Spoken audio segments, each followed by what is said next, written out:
Get your ghetto ass out of first class before I have you arrested for theft. Flight attendant Jessica's voice cut through the cabin like a whip. She stood over Dr. Amara Johnson, hands on her hips, face twisted with disgust. Security officers flanked Amara's seat. Their hands moved toward her arms as she sat perfectly still in 2A. "Ma'am, we need you to come with us," Officer Williams said, gripping her elbow. Amara didn't resist as they yanked her upright. Her navy blazer wrinkled. Her briefcase crashed to the floor, contents spilling. "This is how people like you always act," Jessica sneered, loud enough for everyone to hear. "Stealing seats, playing victim." Passengers filmed with shaking phones. Children stared wide-eyed. Adults whispered in shock. What none of them knew was that this humiliated woman would destroy their airline in exactly 11 minutes.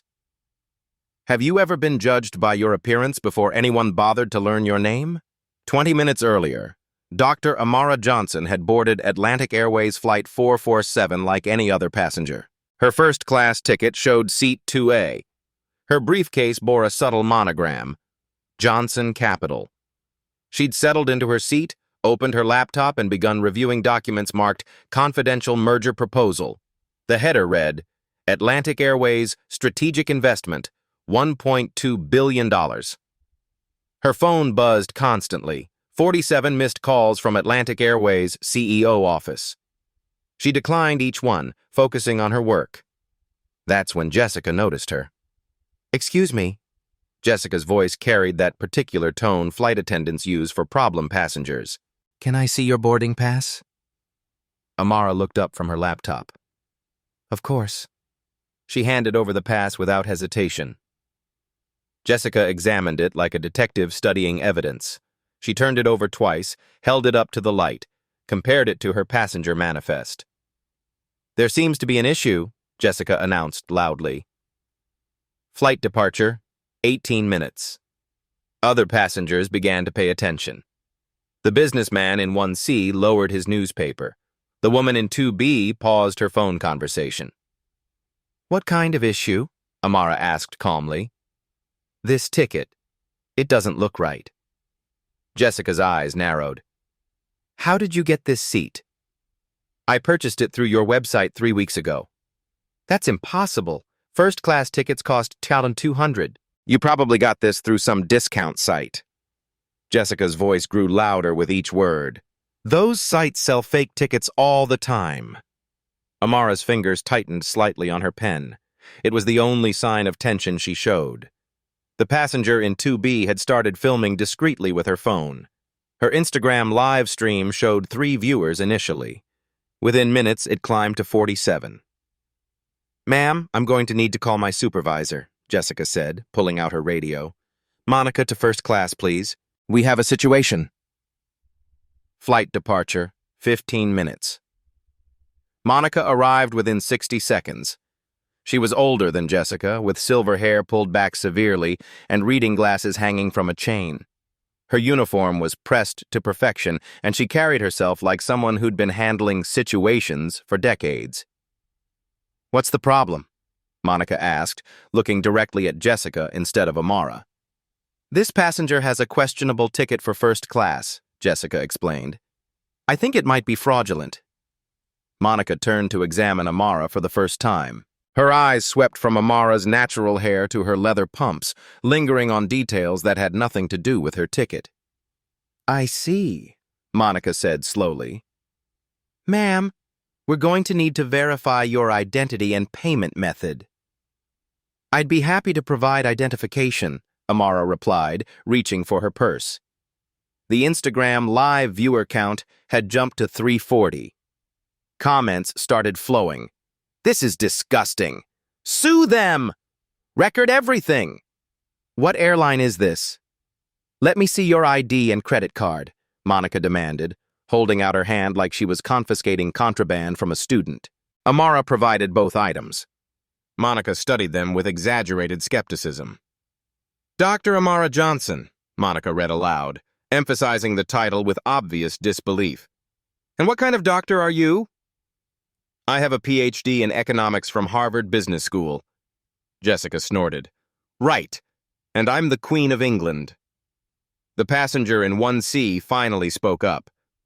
Is there a problem here? Some of us have connecting flights. Monica turned to address him. Sir, we're just ensuring all passengers are properly ticketed. Some people try to sneak into first class and we have to protect our paying customers. Flight departure, 12 minutes. I am a paying customer, Amara said quietly, and I'd like to speak with your manager. I am the manager for situations like this, Monica replied sharply. And frankly, your attitude is concerning. Passengers who argue usually have something to hide. The Instagram live stream now had 890 viewers. Someone had shared it to Twitter with the hashtag flight discrimination. Local news accounts were beginning to take notice. Monica pulled out her radio again. Security to gate 23. We need assistance with an uncooperative passenger. Amara's phone buzzed again. Another call from Atlantic Airways' CEO office. She declined it and noticed a text message from her assistant. Board meeting moved to 2 p.m. Merger vote still scheduled for 3 p.m. They're waiting for your final decision. She glanced at her briefcase where the merger documents lay visible.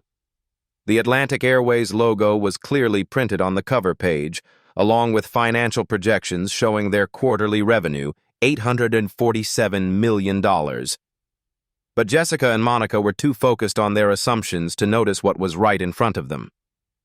You know what I think? Jessica said, loud enough for surrounding passengers to hear.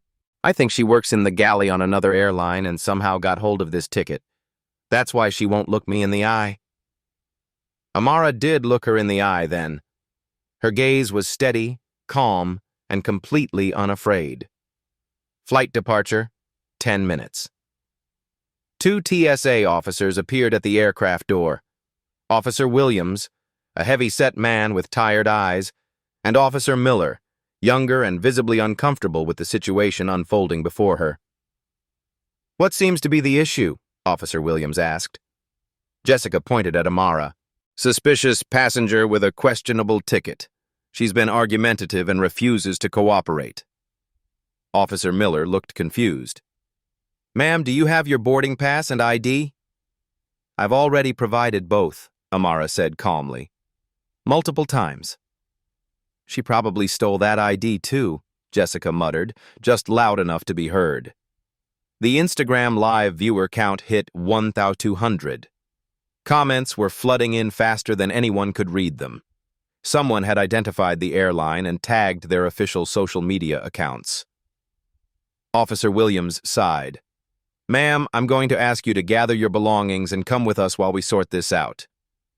Amara looked at her briefcase, then at her phone showing another declined call from the CEO's office. She had a choice to make. She could reveal who she was right now and end this humiliation instantly. Or she could let it play out and document exactly how Atlantic Airways treated passengers who looked like her. Flight departure, 8 minutes. Officer Williams, she said quietly, I want you to know that I'm not resisting, but I am documenting this interaction for legal purposes. She gathered her belongings slowly, deliberately. The merger documents slipped slightly from her briefcase, revealing the Johnson capital letterhead, but no one was paying attention to details anymore. They had already decided who she was. The aircraft aisle had become a theater. Passengers craned their necks from economy class, trying to catch glimpses of the unfolding drama. Children pressed against windows to see better. Adults whispered theories to each other. Officer Williams placed his hand gently on Amara's elbow. Ma'am, please come with us. She stood slowly, maintaining her composure. Her briefcase remained open on the seat, merger documents partially visible. The Atlantic Airways logo peeked out from beneath other papers, but everyone was too focused on her face to notice. This is unnecessary, she said quietly, her voice carrying despite its softness. That's what they all say, Jessica muttered from behind the officers. Flight departure, 6 minutes. As they moved toward the aircraft door, the passenger in 2B continued her Instagram live stream. The viewer count had exploded to 2,400. Comments scrolled by in a blur. This is 2025, not 1955. Get her lawyer on the phone. What's the airline stock symbol? Someone call the news. Captain Marcus Rivera appeared in the cockpit doorway. He was a tall man with graying temples and 23 years of flying experience. He'd seen passenger disputes before, but never one that had completely halted boarding. "What's the delay?" he called out. "We have a tight departure window." Monica hurried toward him. "Captain, we have a passenger situation. Someone with a questionable ticket trying to occupy first class." Rivera looked past Monica to see Amara walking calmly between two TSA officers, her head held high. Something about the scene bothered him, but he couldn't put his finger on what. "How long will this take?" he asked. "Air traffic control is already asking about our delay." "Just a few more minutes, Captain. We need to verify her story." The businessman in 1C stood up.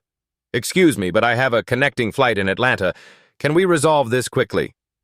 "Sir, please remain seated," Officer Miller said. "We're handling the situation." "Handling what situation?" The man's voice carried irritation. "I saw her boarding pass. It looked legitimate to me." Jessica whirled around. "Sir, you don't understand. People like this try to scam their way into first class all the time. They print fake tickets, steal credit cards, all sorts of schemes." "People like what?" The businessman's question hung in the air. Monica quickly intervened. "What my colleague means is that we've seen an increase in ticket fraud recently. We have to verify everything." Flight departure, 4 minutes. At the aircraft door, Officer Williams radioed for additional support. "We need a supervisor at Gate 23. Possible ticket fraud case." Amara's phone buzzed again. Another call from the Atlantic Airways CEO office. The caller ID showed Robert Miller, CEO Direct Line. She declined it and noticed her assistant had sent another text. "Sir, they're asking if you want to postpone the board meeting. The merger vote is critical today." She typed back quickly. "No postponement. This situation is educational." Ground Supervisor Carl Hendricks arrived at the aircraft door. He was a thin man with wire-rimmed glasses and the harried look of someone who'd been dealing with airport crises for 15 years. His radio crackled constantly with updates from other gates. "What do we have here?" Carl asked, slightly out of breath. Officer Williams explained the situation while Amara stood silently nearby. She noticed how each person who joined the discussion spoke about her as if she wasn't there. "Has anyone actually called to verify the ticket?" Carl asked. Monica looked annoyed. "We don't need to call. It's obviously fraudulent. Look at her." "Look at her what?" Carl asked carefully. The Instagram Live viewer count hit 4,200. Someone had started a hashtag, Atlantic Airways discrimination. The airline's official Twitter account was being flooded with mentions and demands for response.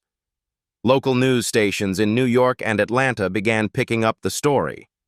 A reporter from Channel 7 News was already heading to LaGuardia Airport. Flight departure, 2 minutes. Captain Rivera's voice came over the intercom. "Ladies and gentlemen, we're experiencing a brief delay due to a passenger boarding issue. We'll be underway shortly." Passengers groaned. Some checked their watches. Others pulled out phones to text about missed connections. In the first-class cabin, the woman who'd been live streaming spoke up. "You know, I've been watching this whole thing, and that lady never raised her voice or acted suspicious. She just sat there reading her papers." "Ma'am, please don't interfere," Monica snapped. "You don't have all the facts." "What facts? That she's black and in first class? Because that seems to be the only suspicious thing here." The cabin fell silent. Someone had said what everyone was thinking. Jessica's face flushed red. "That's not... We don't... This has nothing to do with race. This is about ticket fraud." "Then why haven't you checked anyone else's ticket?" the woman pressed. "I'm in first class too. Want to see my boarding pass?" Flight departure. Now. But the plane remained at the gate. Carl pulled out his radio. "Operations, we're going to need a few more minutes at Gate 23. Passenger verification in progress." The response crackled back. "Gate 23, you're showing red on the board. We need this bird in the air." Copy that. Working on it. Amara watched the entire exchange with growing fascination. In her 15 years of running Johnson Capital, she'd seen organizational dysfunction before, but rarely this spectacular. Her phone rang again. This time it wasn't the CEO's office. It was her attorney. Dr. Johnson, I've been watching the live stream. Are you being detained without cause? She spoke quietly into the phone. No detention yet. Just verification. I'm documenting everything from here. This could constitute a civil rights violation under Section 1981. I'm aware, she said softly. Let it play out. Officer Miller had been growing increasingly uncomfortable with the situation. She approached Carl. Sir, maybe we should just verify the ticket through the airline system. It takes 30 seconds. Carl nodded. Good idea. Monica, can you pull up her reservation? Monica hesitated. The system it's running slow today. Try it anyway. The Instagram live stream had reached 6,800 viewers. News outlets were starting to embed the stream in their online articles. Atlantic Airways. Discrimination was trending in New York, Atlanta, and Chicago. Inside the terminal, passengers at other gates had heard about the incident and were pulling up the live stream on their phones. Airport workers paused their duties to watch. The story was spreading faster than anyone could contain it. Flight now 15 minutes delayed. Monica reluctantly pulled out her tablet and accessed the airline's reservation system. Her fingers moved slowly across the screen, as if she was hoping the system really would be slow. Well, Carl asked. Monica stared at the screen. Her face went pale. What does it say? Officer Williams asked. Monica's voice came out as barely a whisper. The ticket it's legitimate. What was that? Carl leaned closer. The ticket is valid, Monica said louder. First class, seat 2A, paid in full 3 weeks ago. The live stream comments exploded. Told you so! Sue them all! This is disgusting. Atlantic Airways stock is about to tank. But Carl noticed something else on Monica's screen that made his stomach drop. The payment method showed a corporate account. Johnson Capital Partners. Executive Travel. He'd heard that name before. Recently. In airport management meetings about major corporate clients. Monica, he said carefully. What's the passenger's full name in the system? Monica's hands were shaking now. Dr. Amara Johnson. Johnson Capital Partners. Carl's face went white. Johnson Capital was one of their largest corporate clients. They booked hundreds of thousands of dollars in business travel annually. But there was something else. Something he was trying to remember from the morning briefing about VIP passengers and special handling protocols. Oh no, he whispered. What? Officer Williams asked. Carl was frantically scrolling through his phone, looking for the morning's VIP passenger list. When he found it, his worst fears were confirmed. Dr. Amara Johnson. Johnson. Capital CEO. VIP protocol. Board meeting today. Merger discussion. Handle with extreme care. The merger discussion. The $1.2 billion deal he'd heard rumors about. Carl looked at Amara, who was standing calmly nearby, watching their faces as realization dawned. She smiled slightly. It wasn't a cruel smile. It was the smile of someone who had just learned everything she needed to know. Carl's hands trembled as he stared at his phone screen. The VIP passenger alert was clear. Dr. Amara Johnson. Johnson, Capital CEO, merger discussion. Today, $1.2 billion deal. Handle with extreme care. He looked up at Amara, who stood calmly between the TSA officers, her expression unreadable. The woman they had just dragged off the plane wasn't just any passenger. She was the passenger, the one who could make or break Atlantic Airways' future. Officer Williams, Carl said quietly, I need to speak with you privately. They stepped aside, but Amara could see Carl showing Williams his phone. Williams' face went from confusion to alarm to what looked like panic. The Instagram live stream had reached 8,900 viewers. Comments flooded in. What are they whispering about? Look at their faces. Something big is happening. The supervisor looks like he's about to throw up. Captain Rivera approached the group, his patience clearly exhausted. What's the status? I have 147 passengers asking about their connections. Carl couldn't meet his eyes. Captain, we may have made an error. What kind of error? Before Carl could answer, Amara spoke for the first time in several minutes. Her voice was calm, professional, and carried the authority of someone accustomed to boardrooms. Captain Rivera, I believe there's been a misunderstanding. May I have a moment of your time? She reached into her briefcase, the same briefcase that had been ignored throughout this entire ordeal. From it, she withdrew a single business card and handed it to the captain. Rivera read it aloud. Dr. Amara Johnson, Chief Executive Officer, Johnson Capital Partners. The business card was elegant, understated. Heavy stock paper, embossed lettering, a company logo that spoke of serious money and serious business. I don't understand, Rivera said, looking from the card to Amara to his crew. Amara reached back into her briefcase and produced a second document. This one made Rivera's face drain of all color. Atlantic Airways Strategic Investment Proposal, he read from the header. Johnson Capital Partners. Investment amount, $1.2 billion. The aircraft fell silent. Even the background hum of the ventilation system seemed to pause. Monica, who had been standing frozen since discovering the valid ticket, found her voice. That's not possible. Amara looked at her directly. I assure you it's quite real. Your CEO, Robert Miller, has been trying to reach me all morning. We have a board meeting scheduled for 2 p.m. today, followed by the merger vote at 3 p.m. She showed them her phone, scrolling through the 52 missed calls from Atlantic Airways, CEO Direct Line, and the increasingly urgent text messages from her assistant. Carl felt like the ground was shifting beneath his feet. Dr. Johnson, we didn't know. Of course you didn't, Amara said quietly. You were too busy making assumptions to look at any actual evidence. The live stream viewer count hit 12,000. Someone had shared it to TikTok, Twitter, and LinkedIn simultaneously.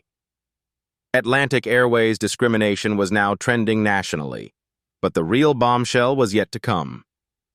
Amara pulled out her phone and made a call. Everyone watched as she spoke calmly into the device. Robert?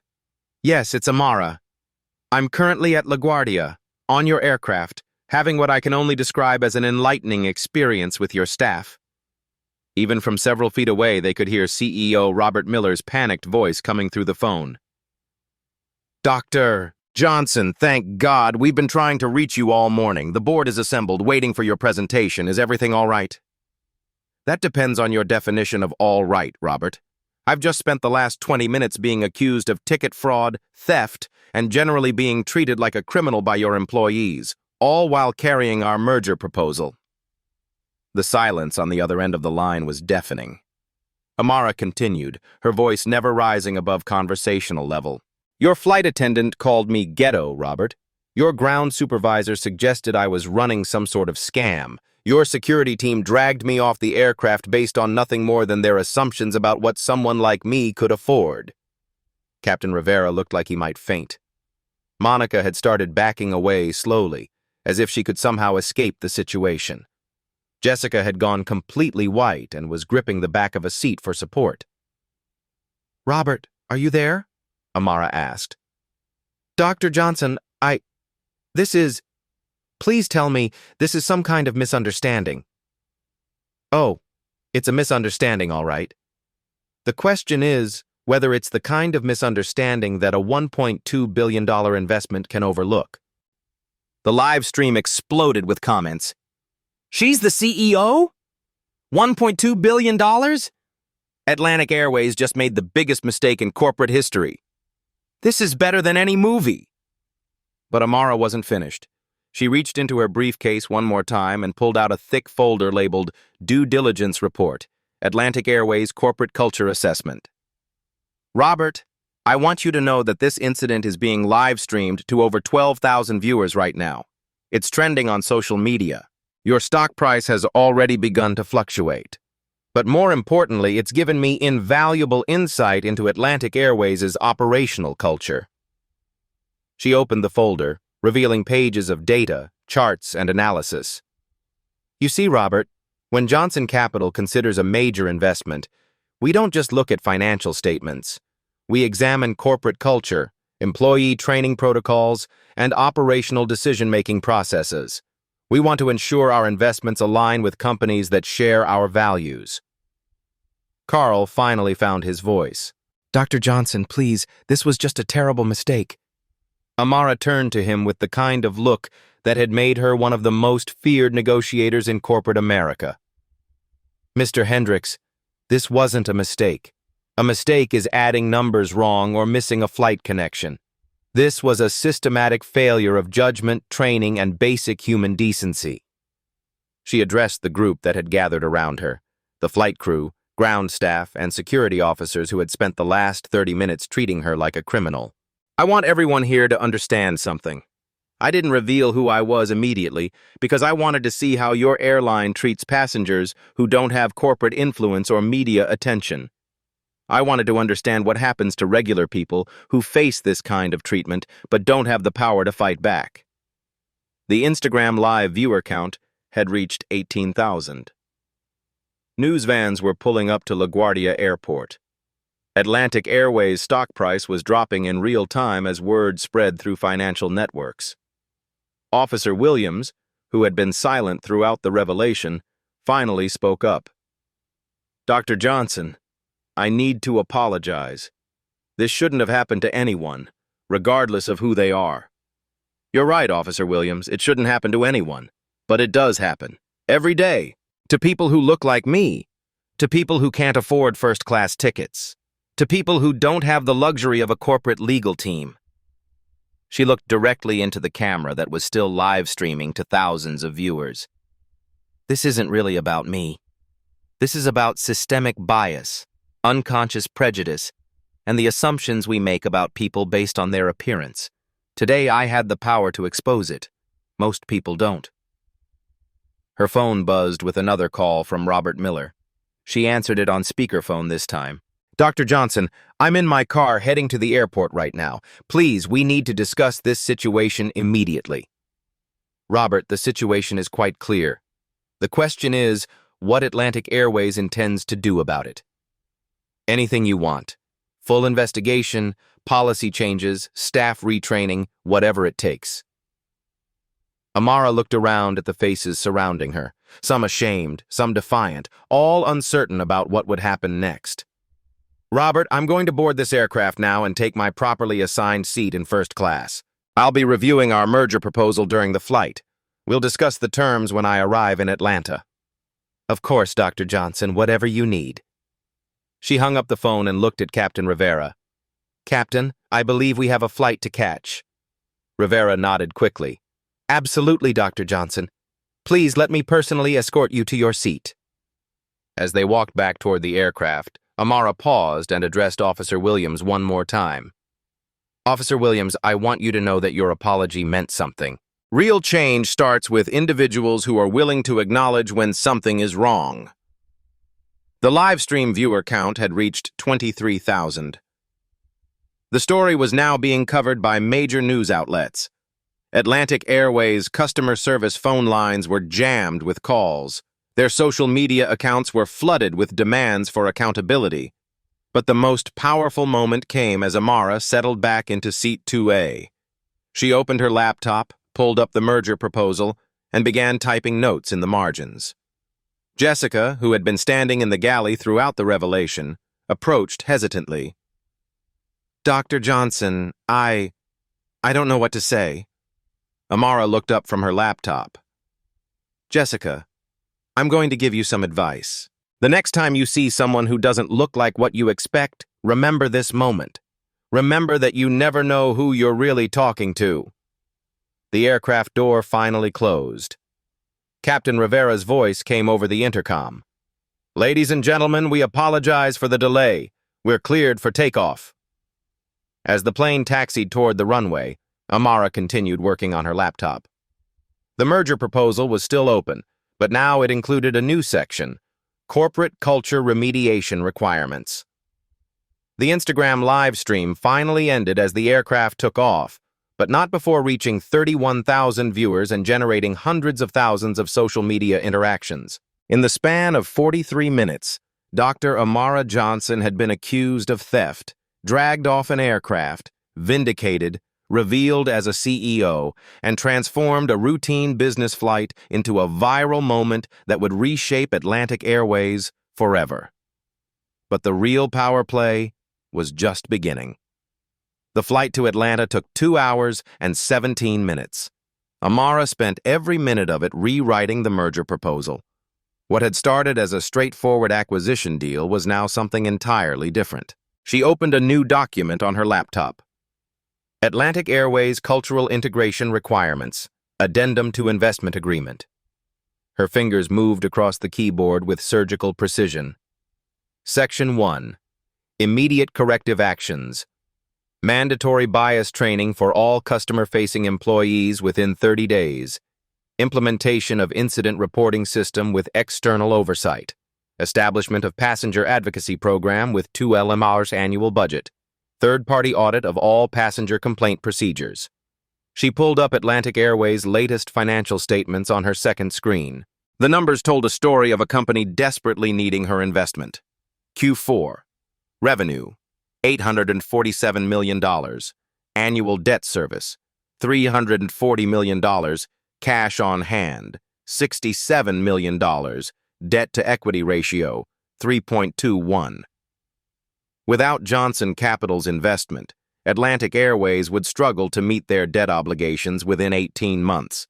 They needed her more than she needed them. Her phone buzzed with a text from her CFO.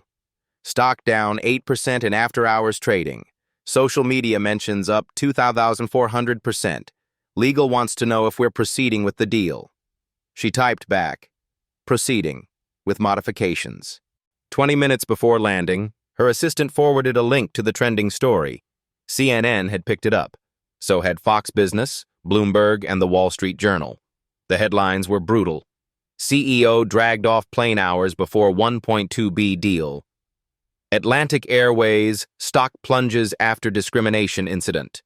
When corporate bias costs $1.2 billion, the original Instagram live video had been viewed 340,000 times and shared across every social platform. Hashtag Atlantic Airways discrimination was trending in 12 countries. As the plane descended into Atlanta, Amara's phone rang. Robert Miller again. "Dr. Johnson, I'm at the airport waiting for you. The entire board is assembled. We're prepared to address this situation immediately." "Good," she said simply. "We have a lot to discuss." Hartsfield-Jackson, Atlanta International Airport, 1:47 p.m. The moment Amara stepped off the jetway, she was met by a delegation that looked like a corporate crisis response team. Robert Miller led the group, a man in his 50s with silver hair and the worried expression of someone watching his company's reputation crumble in real time. Behind him stood 5 other executives, all looking like they'd rather be anywhere else in the world. "Dr. Johnson," Miller began, extending his hand, "I cannot express how deeply sorry we are about what happened. This is not representative of Atlantic Airways' values." Amara shook his hand briefly. "Mr. Miller, your apology is noted, but I'm more interested in your company's actions moving forward." She looked at the assembled executives. "I assume you've all seen the video?" Nervous nods all around. "Then you understand that this isn't just a public relations problem. This is a fundamental operational failure that raises serious questions about Atlantic Airways' corporate culture and training protocols." Chen gestured toward a conference room. "Please, let's discuss this privately." "Actually," Amara said, pulling out her phone, "I think transparency is important here." She opened her phone's recording app and placed it on the conference table. "I want our entire conversation documented. Given this morning's events, I'm sure you understand my desire for accurate record-keeping. The executives exchanged glances but didn't object. Amara opened her briefcase and spread out several documents. The merger proposal was there, but so were printouts of Atlantic Airways financial statements, employee training manuals, and a thick folder of similar discrimination incidents she'd had her team research during the flight. "Let's start with some facts," she said. Atlantic Airways reported $847 million in revenue last quarter, but your debt service is $340 million annually. Your cash reserves are at $67 million, which gives you approximately 18 months of operational runway without additional investment. She looked around the table. "You need this deal more than I do." Chen nodded reluctantly. "We're committed to making this partnership work, Dr. Johnson." "Partnership?" Amara raised an eyebrow. "Mr. Miller, what happened this morning wasn't a partnership problem. It was a systemic failure that exposed deep-rooted bias in your organization." She opened her laptop and turned the screen toward the group. "I've spent the flight researching similar incidents involving your airline. In the past 18 months, Atlantic Airways has faced 12 discrimination complaints filed with the Department of Transportation. 7 involved African American passengers.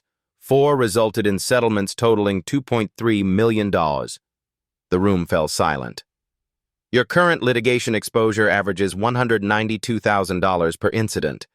But this morning's incident was live-streamed to over 300,000 viewers and covered by major news outlets. The potential liability is significantly higher." She clicked to the next slide. "Based on similar cases, reputational damage typically results in a 12 to 15% stock value decline over 6 months. Your market cap of $2.8 billion means potential losses of $336 to $420 million. CFO Margaret Torres, a woman in her 40s who had been silent until now, finally spoke. "Dr. Johnson, what would it take to move forward with the original investment terms?" Amara smiled. It wasn't a warm smile. "Ms. Torres, the original terms are no longer on the table. This morning's incident has fundamentally changed the risk profile of this investment." She pulled out a new document. "These are my revised terms. Johnson Capital Investment Proposal. Revised terms. Investment amount. $1.2 billion, unchanged. Equity stake, 35%. Increased from 25%. Board representation, 4 seats. Increased from 2. Mandatory Cultural Integration Fund, $50 million over 3 years. External bias. Audit. Annual, with public reporting. Customer Advocacy Program, $2 million annual budget. Employee Training Overhaul. Complete redesign within 90 days. These terms reflect the additional oversight and remediation costs necessary to address the cultural issues your organization clearly faces." Robert Miller's face had gone pale. "Dr. Johnson, these terms are significantly more demanding than our original agreement. Mr. Miller, this morning your employees accused me of theft, suggested I was running a scam, and physically removed me from an aircraft based solely on their prejudices. These terms reflect the risk I'm taking by associating Johnson Capital with Atlantic Airways." She leaned forward. "But let me be clear about something. This isn't just about money or control. This is about ensuring that what happened to me this morning never happens to another passenger." She opened another folder. "I've drafted a comprehensive bias prevention program. It includes mandatory unconscious bias training for all employees, customer incident response protocols, and a passenger advocacy program with real authority to investigate complaints." "The cost?" Miller asked weakly. "The Cultural Integration Fund covers most expenses. But more importantly, it's an investment in your company's future. Airlines with strong diversity and inclusion programs have 23% higher customer satisfaction scores and 18% lower employee turnover." She stood up and walked to the window overlooking the airport. "Mr. Miller, you can continue operating the way you have been, facing lawsuits and bad publicity every few months. Or you can use this moment to transform Atlantic Airways into an industry leader in customer service and cultural competency. The executives huddled together, whispering urgently. Amara could hear fragments. Stock price. Debt obligations. No other options. After 5 minutes, Miller looked up. Dr. Johnson, if we agree to these terms, what guarantee do we have that you won't publicize this morning's incident further? Amara turned back to face the group. Mr. Miller, I'm not interested in destroying Atlantic Airways. I'm interested in improving it. The story is already public. I can't control that. But I can control whether Johnson Capital becomes a partner in Atlantic Airways' transformation or simply another investor who walked away from a problematic company. She returned to her seat. The choice is yours, but I need a decision in the next 10 minutes. I have other investment opportunities that don't come with this level of reputational risk. The room fell silent except for the hum of air conditioning and the distant sound of aircraft engines. Margaret Torres was the first to speak. The terms are acceptable. One by one, the other executives nodded their agreement. Robert Miller looked like a man who had just avoided a corporate death sentence. Dr. Johnson, we accept your revised terms. When can we begin implementing the changes? Amara closed her laptop and began packing her briefcase. Implementation begins tomorrow. I'll have my team on site Monday morning to begin the cultural assessment and training program development. She paused at the door. Oh, and Mr. Miller? I want Jessica, Monica, and Carl enrolled in the first bias training session. This morning was a learning experience for all of us. As she walked out of the conference room, Amara's phone buzzed with a text from her assistant. Atlantic Airways stock up 12% on news of confirmed merger. Media calling it the most expensive discrimination incident in corporate history. She smiled and typed back, not expensive, transformative. The real work was just beginning. 6 months later, the transformation of Atlantic Airways began with 3 terminations announced the day after Amara's meeting with the board. Jessica Martinez, the flight attendant who had called Amara ghetto, was dismissed for violating the company's dignity and respect policy. Monica Stevens, the ground supervisor who had questioned Amara's credentials, was demoted to baggage claim operations. Carl Hendricks kept his job but was reassigned to cargo logistics after completing 40 hours of bias training. The changes didn't stop there. Dr. Angela Washington, a former Harvard Business School professor specializing in organizational psychology, was hired as Atlantic Airways' first chief diversity officer. Her budget, $12 million annually, more than most airlines spent on their entire customer service departments. We're not just training people to avoid discrimination, Dr. Washington explained to the company's 47,000 employees during mandatory training sessions. We're creating a culture where every passenger feels valued and respected, regardless of their background. The training program Amara had demanded became a model for the entire airline industry. It included unconscious bias education, cultural competency modules, and real-world scenario practice. Every employee, from baggage handlers to executives, completed the 16-hour program. But the most visible change was the passenger advocacy program. Located in every major airport hub, the program provided immediate assistance to travelers facing discrimination or unfair treatment. The advocates had real authority. They could authorize vouchers, arrange alternative flights, and even override employee decisions in cases of bias. In its first 6 months, the program handled 847 cases. 73 involved potential discrimination. All were resolved within 24 hours, with an average customer satisfaction rating of 4.8 out of 5. The financial impact exceeded everyone's expectations. Atlantic Airways' customer satisfaction scores jumped from 2.1 to 4.2 stars on major travel websites. Employee turnover dropped by 34%. Most importantly, discrimination complaints fell to 0. The stock price told the real story. From its low point the day of Amara's incident, Atlantic Airways stock had risen 67%. The company's market cap increased by $1.8 billion, making it one of the best-performing airline stocks of the year. The monitoring innovation. The crown jewel of the reform program was the Dignity First mobile app, developed in partnership with a team of software engineers and civil rights attorneys. Passengers could report incidents in real time, complete with photo and video evidence. The reports went directly to the passenger advocacy team, bypassing traditional customer service channels that might minimize or ignore complaints. But the app's most innovative feature was its predictive analytics system. By analyzing patterns in passenger complaints, employee behavior, and operational data, it could identify potential bias incidents before they escalated. Airport managers received daily reports highlighting employees who might benefit from additional training or passengers who had experienced multiple negative interactions. The system caught problems that human oversight might miss. Within 3 months, similar apps were being tested by United, Delta, and American Airlines. Personal transformations. Officer Williams, the TSA agent who had apologized to Amara during the incident, became an unexpected advocate for change. He volunteered to help develop the bias training curriculum and spoke at industry conferences about recognizing discrimination in airport settings. "That day changed how I see my job," he told a gathering of aviation security professionals. "I realized that protecting passengers means protecting them from unfair treatment, not just physical threats." Even Jessica found redemption. After losing her job at Atlantic Airways, she enrolled in a diversity and inclusion certificate program at Georgia State University.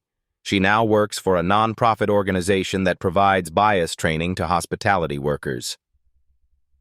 "I had to face the truth about my own prejudices," she said in an interview with CNN 6 months later. "What happened that day was wrong, and I'm spending the rest of my career making sure it doesn't happen to anyone else." Industry impact. The Atlantic Airways model became a case study taught in business schools and cited in congressional hearings on transportation equity. 3 other major airlines implemented similar programs within 8 months. The Department of Transportation developed new guidelines for handling discrimination complaints, largely based on Atlantic Airways protocols. Amara's story became part of required reading in corporate leadership courses. Harvard Business School invited her to give a guest lecture titled, "When Crisis Becomes Catalyst: Transforming Corporate Culture Through Strategic Response."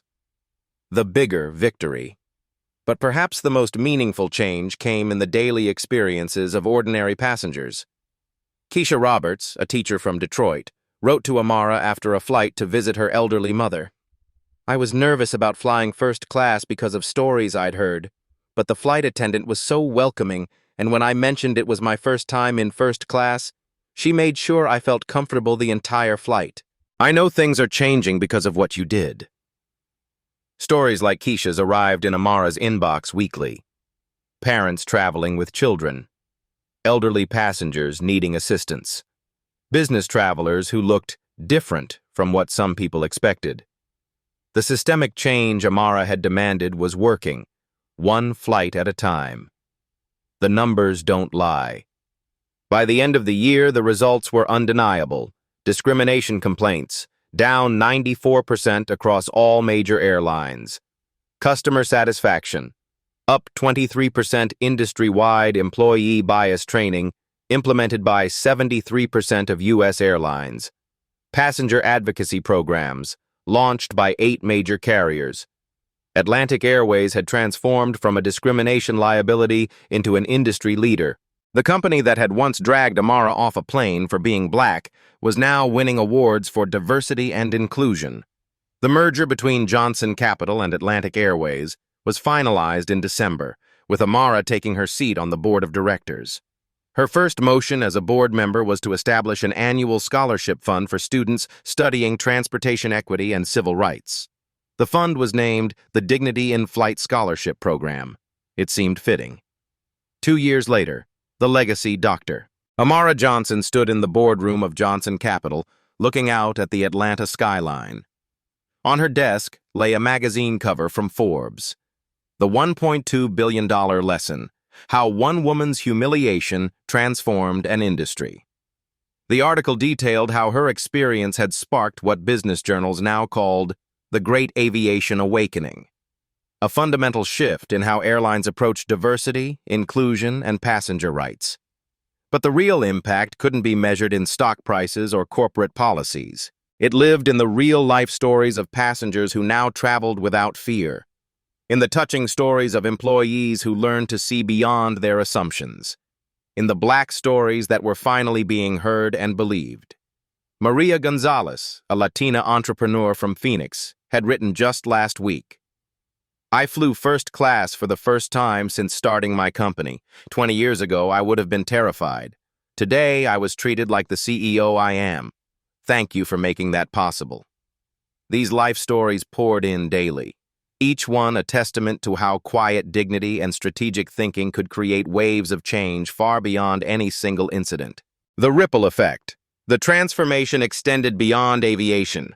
Hotels, restaurants, and retail companies began adopting the Atlantic Airways model. Business schools made diversity and inclusion mandatory coursework. Congress passed the Transportation Equity Act, mandating bias training for all federally regulated transportation employees. Amara's approach had proven something powerful.